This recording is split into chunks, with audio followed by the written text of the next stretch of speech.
परम सत्कार्य गुरु प्यारी साध संगत जी, राधा स्वामी जी। साध संगत जी, हम सब अक्सर सोचते हैं कि फलाने दिन हम डेरे जाएंगे या फिर फलाने दिन हम सत्संग घर जाएंगे। हम एक प्लानिंग के साथ चलते हैं। तो फिर ये बात कितनी सच है कि जब तक गुरु की मर्जी ना हो तब तक हम ना तो डेरे जा सकते हैं और ना ही सत्संग और सेवा पर जा सकते हैं और ना ही गुरु के दर्शन कर सकते हैं जी। जब आप इस वीडियो को पूरा सुन लेंगे तब आप ही इस बात का फैसला करना जी और कमेंट में जरूर बताना कि ये बात कहाँ तक सच है। एक बीवी ने इस आप बीती को कल ही संगत को सुनाया है जी। साध संगत जी, ये बीवी जो कि दिल्ली के पास गुरुग्राम में रहती है जी, इस बीवी ने बताया कि ये गुरुग्राम में अकेली रहती है जी और इसके पति अब इस दुनिया में नहीं है जी। इनका 25-26 साल का बेटा बेंगलोर की एक कंपनी में नौकरी करता है जी और इनके बेटे ने इन्हें कई बार बेंगलोर आकर रहने को कहा है जी, लेकिन क्योंकि ये बीवी शुरू से ही गुरुग्राम में रही है तो ये बेंगलोर नहीं जाना चाहती।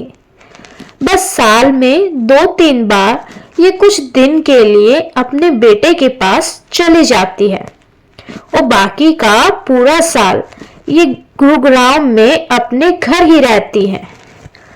बीवी बहुत पहले ही परमार्थ से जुड़ गई थी और अकेली होने की वजह से ये बाबा जी के सत्संग को सुनने के लिए ज्यादा से ज्यादा दिल्ली तक ही जा सकती थी।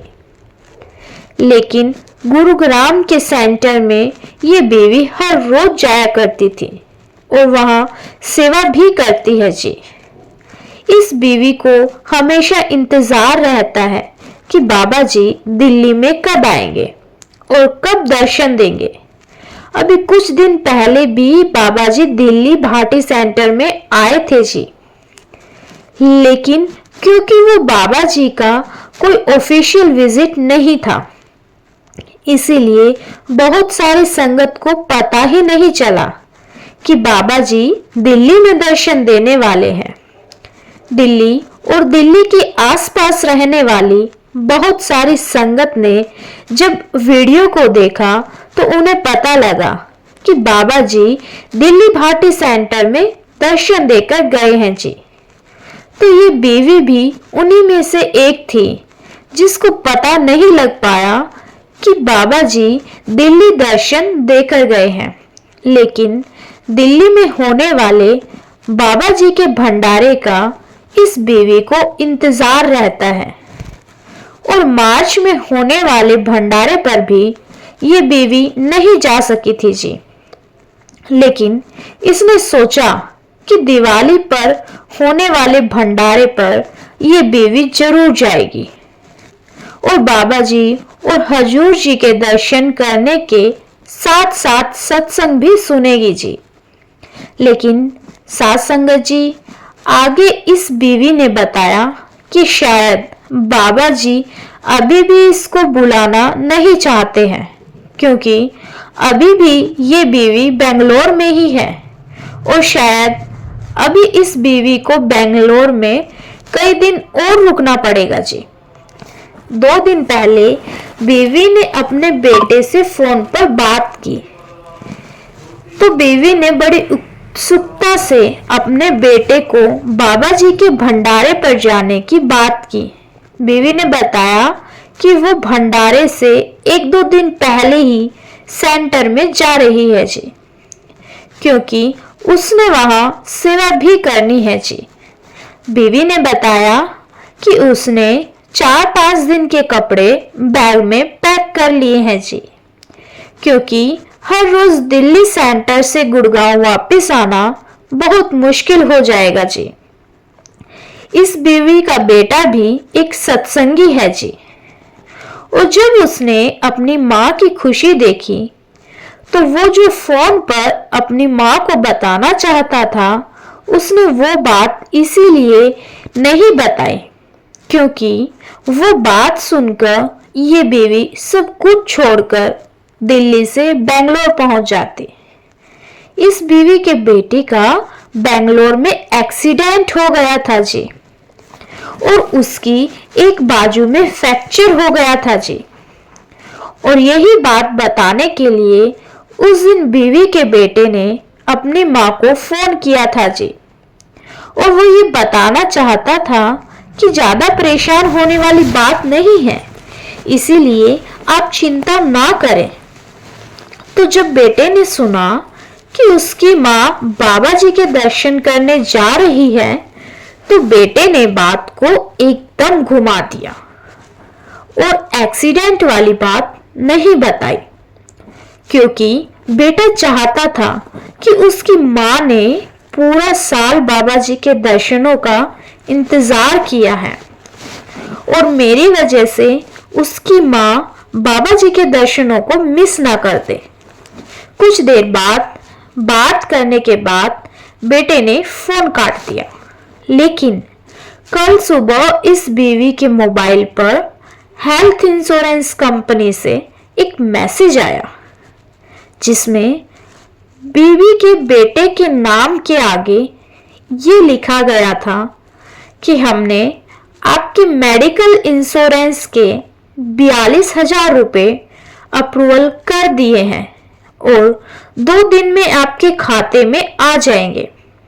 साथ संगत जी, जब कोई एम्प्लॉय किसी कंपनी में काम करता है तो कंपनी वाले अपने हर एक एम्प्लॉय का एक मेडिकल इंश्योरेंस करवाते हैं, जिसमें एम्प्लॉय के अलावा उसके घर के 2 या 3 सदस्य इस मेडिकल इंश्योरेंस में भी शामिल होते हैं जी।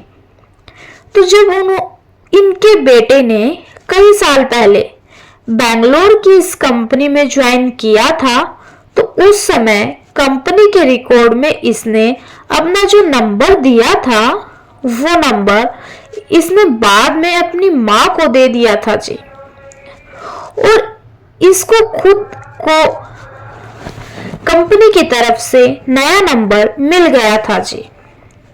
कंपनी के रिकॉर्ड में तो इसने अपना नया नंबर बदलवा लिया था जी, लेकिन मेडिकल इंश्योरेंस में इसका वही पुराना नंबर चल रहा था जी, जो अब इसकी माँ के पास था।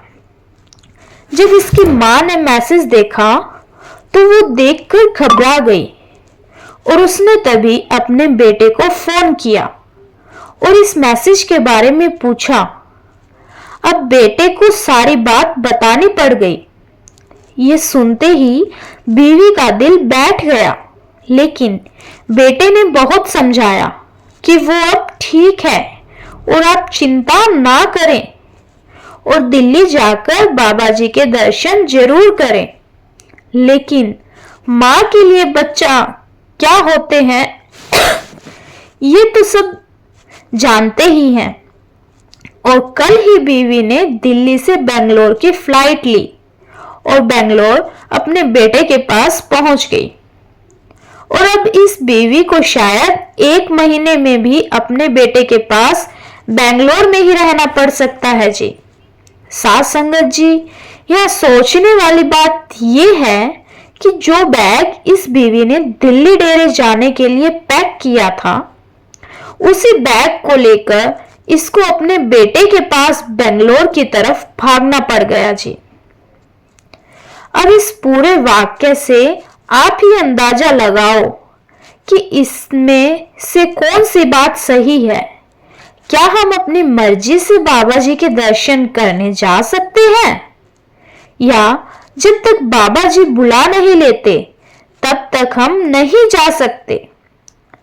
बड़े महाराज जी कहते थे कि इंसान अपने सालों की प्लानिंग करके बैठा है, लेकिन उसकी क्या प्लानिंग है ये उस मालिक के सिवा कोई नहीं जानता।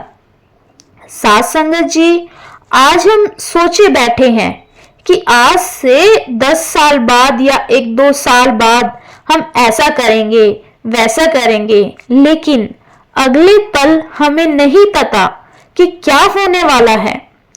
मालिक की बनाई सृष्टि में इंसान की ना कभी चली है और ना चल पाएगी। सोचो, अगर उस इंश्योरेंस कंपनी का मैसेज बीवी के मोबाइल पर ना आता तो बीवी खुशी खुशी बाबा जी के दर्शन करने चली जाती थी।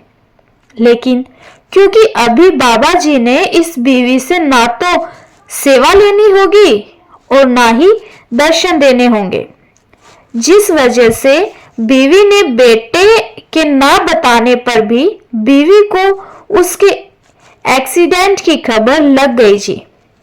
इसी के साथ मैं आपसे विदा लेती हूँ। कमेंट में राधा स्वामी लिखकर वीडियो को लाइक करना ना भूले जी, और अपने इस चैनल का हिस्सा जरूर बने जी, और भी गुरु प्यारी साध संगत जी के साथ ये वाली वीडियो साझा करने की सेवा जरूर करें जी। गुरु प्यारी साध संगत जी, राधा स्वामी जी।